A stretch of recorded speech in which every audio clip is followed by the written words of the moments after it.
የአዶናይ ስግጥ ፍምስ ጉዳይ አከራካሪነቱና መነጋገሪያነቱ ከእለት ወደ እለት እየጨመረ መጥ መንግስት እንግዲህ ዝግጅቱን እንዲያግድ ጥሪዎች እየቀረቡ ነው የሚገኙት። ቁም ነገር የምታገኙበት መረጃዎች ናቸው ዛሬዎቹ። አዶናይ እንግዲህ ስግጥ ፍምስ የሚለውን ሐሳብ በማንሳቱ ብዙዎች ለሁለት ተከፍለው እንደ ሀገር አቀፍ ማለት ይቻላል እንግዲህ ጎራ ከፍለው እየተከራከሩ ይገኛሉ። ፕሮፌሰሮችም ይህ ነገር መቅረት አለበት እየተባለ ነው። እንግዲህ በኢትዮጵያ ከተሞች የስግጥ ፍምስ ፕሮግራም ሊጀመር ነው ተብሏል። መንግስት እንዲያግደውም እየተጠየቀ ነው። የአዶናይ ስግጥ ፍምስ ጉዳይ አከራካሪነቱና መነጋገሪያነቱ ከእለት ወደ እለት እየጨመረ መጥቷል። ሁለት ጽንፍን ይዘው ነው ሰዎች እየተከራከሩ የሚገኙት። ጋይስ ዘሀበሻ እንግዲህ ፖስት ያለው ነገር ተመልከቱ። እንደተመለከትኩት ስግጥ ፍምስ የሚለው አይዲያ ወይም ደግሞ ስም በጣም ብዙ ሰዎች እየተስማሙበት ነው ያለው። በጣም ብዙ ሰዎች ደግሞ አይስማሙበትም። በጣም ኃይለኛ ደጋፊ ያለ ከዚህ ሐሳብ ጋር የማይስማማ ደግሞ በጣም ብዙ ሰው አለ እና እኔ አሁን የቪዲዮ እየሰራሁት ያለው አንደኛ ነገር ለምትደግፉት የሐሳብ ወዳችኋለሁ፣ የሁላችንም ሐሳብ ነው።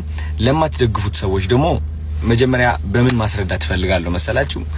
እድል እንድትሰጡኝ እንድትረዱኝ ይፈልጋለሁ። ለምን ስግጥ ፍምስ እንዳልኩኝ ባይገርማችሁ እኔ ከካናዳ ስመጣ በብዙ ችግር አልፌ ነው የመጣሁት። የዲያስፖራ ህይወት በጣም ሙድ ይዞብኝ ተጫውቶብኝ ነው የመጣሁት። በጣም አይናፋር ነበርኩኝ። ዝቅተኝነት፣ የበታችነት የሚሰማኝ ሰው አስደሳች ነበርኩኝ። ትልቅ ደረጃ መድረስ አላምንም ነበረ የዛኔ ማለት ነው።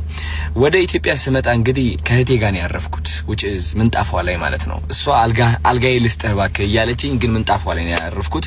ለ7 አመት ሙሉ ካናዳ ኖሬ እንግዲህ አስቡት ተመልሼ ኢትዮጵያ ላይ የህቴ ምንጣፍ ላይ ስተኛ ይህ ምን ያህል ዳሜጅ እንዳደረሰብኝ ውስጤ ልገልጽላችሁ አልችልም።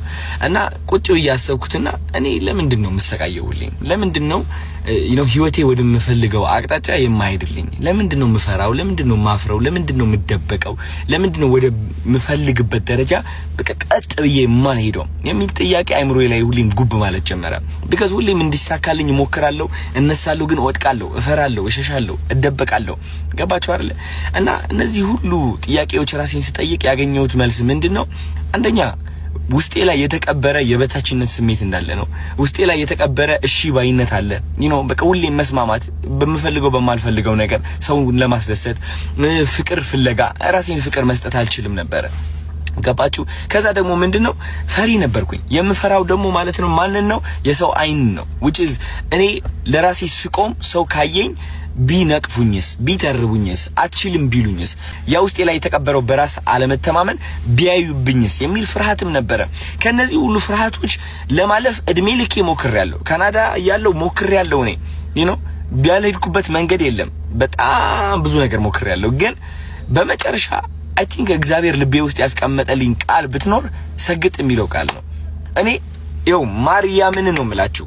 ማርያምን ሰገጤ የሚለው ቃል አላቀውም ነበር።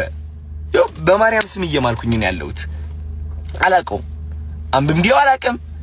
ከየት አባቱ እንደመጣ አላቀም። ይሄ ቃል ትርጉሙን ስለማላቀው ነው ደፍሬ የተናገርኩት ብዬ አስባለሁ።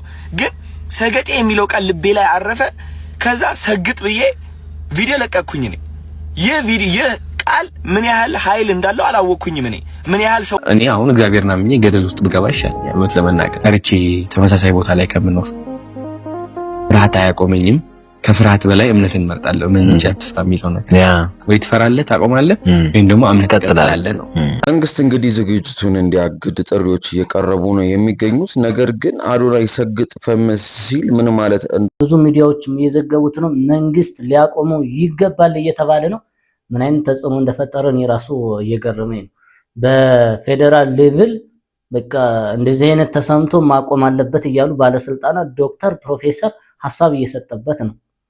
ጋይስ ይሄ ነገር አስባችሁት ከሆነ እሱ በተግባር ያሳየን ነገር ነው። መሰገጥ የሚለው ብዙዎች በሁለት ወገን ተረድተውታል፣ ብዙዎችም ምላሽ ሰጥተውበታል።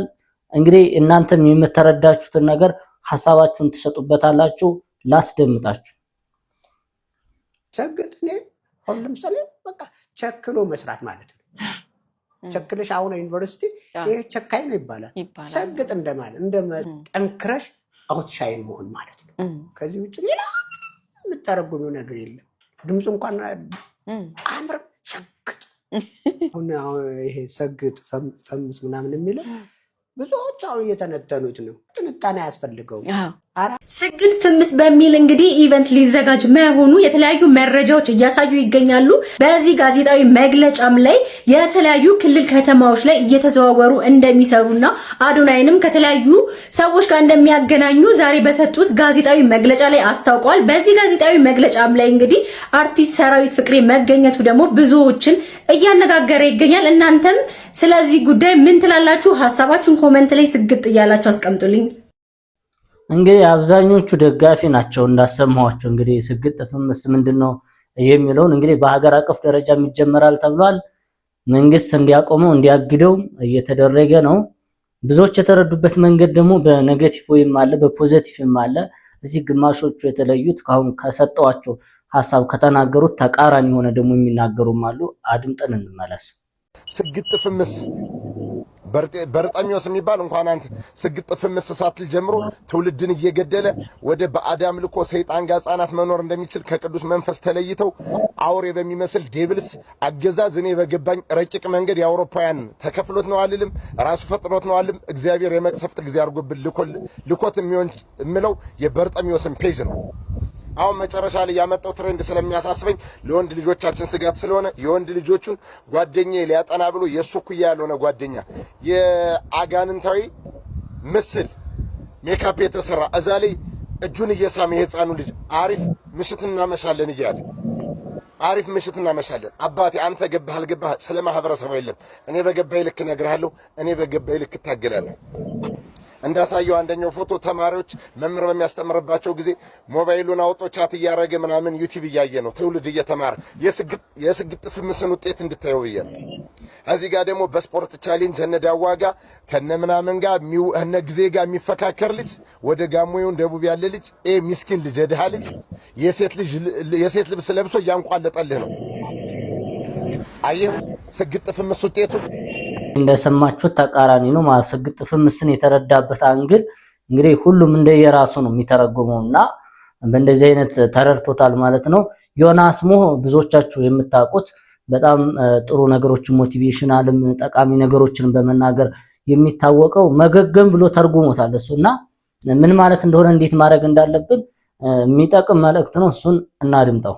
አንድ ሰው ገገማ ነው ማለት የሚፈልገውን ነገር እስኪያገኝ ድረስ አይለቀውም ማለት ነው። መገገም ማለት ያ ነው። አበቃ። ሰው የሆነ ስራ ትጀምራላችሁ፣ ውጤት እስክታዩበት ድረስ አትለቁትም። ይሄ ነው ገገማነት። በውስጡ ምን አይነት ባህሪዎች አሉት ካላችሁኝ፣ የመጀመሪያው ለራስ የሚሰጥ ከፍተኛ የሆነ ግምት ነው። ለራሳችሁ ግምት ስትሰጡ ግን ማለት ነው አውትካሙን አይደለም፣ ወይም ደግሞ እኔ እንዲህ የሚገባኝ ሰው ነኝ፣ እንዲህ አይነት ሰው ነኝ ሳይሆን እኔ ይሄን መስራት የምችል ሰው ነኝ። ፖቴንሻል ኦኬ። ሶ ስታንዳርድ ስታወጡ ለራሳችሁ የፖቴንሻላችሁን አድርጉት። እንዴ እኔ ይሄን መግፋት የምችል ሰው፣ እኔ ይሄን መስራት የምችል ሰው፣ እኔ ይሄን ያህል ሰዓት መልፋት እችላለሁ፣ እኔ ይሄን ነገር ማሳካት እችላለሁ። ገገማ የሆነ ሰው ለራሱ ያለው ስታንዳርድ ከፍ። እኔ እንደግሌ ግን ሐሳብ ስሰጥበት ተመችቶኛል። የእንትኑ ሐሳብ ማለት ነው የዮናስ ሞህ ማለት ነው። መሰገጥ ማለት ወይም መገገም ብሎ ተርጉሞታልና ለአንድ ለዓላማችን ላሰብነው ነገር እንግዲህ ምንም ነገር የውጭ ተጽዕኖ ምንም አይነት ነገሮችን ባለመስማት ስግጥ አድርጎ ወጥሮ መስራት ለዓላማ መገዛት ባጭሩ እንደዚህ ነውና ብዙዎችን የከፋፈለው አጀንዳ እንግዲህ እስከ መንግስት ድረስ ሄዷል። ሐሳባችሁን እስኪ ስጡበት። ሰሞኑን እንግዲህ የኮሜዲያን ወንዶሰን አውራሪስ መሞቱ ይታወቃልና በዚህ ምክንያት ታዲያ ልጁ በጣም እንዳለቀሰችና ያሳየችው ፎቶ ብዙዎችን እያሳዘነ ነው። ብዙዎችም እየተቀባበሉት ነው። ካሜራማኑ እንዴት እንዳነሳቸው ማላቅም በጣም ስታዩት ገና የሚያሳዝን ነውና አንድ ጊዜ ላሳያችሁ። ብዙዎችን ያስለቀሰ ነው። በዚህ እድሜዋ አባቷን ማጣቷ እጅግ በጣም ነው የሚያሳዝነው። ይህቺ ከላይ የምትመለከቷት የኮሜዲያን ወንዶሰን አውራሪስ ብቸኛ ሴት ልጅ ናት። ታዲያ በዛሬው ዕለት በአባቷ ቀብር ላይ ምርር ብላ ስታለቅስ የተነሳችው ፎቶ እንግዲህ የበርካቶችን ልብ ነክቷል። ሕፃን ሆኖ አባትን ማጣት እጅግ በጣም ከባድ ነው። ፈጣሪ መጽናናቱን ይላክላቸው። አዝናለች። እኔም ከሱ ይልቅ ልጁ አሳዝናኛለች። በጣም ቅን፣ እንደዚህ በህልፈቱ ልጁ የማይሸሽ ሰውን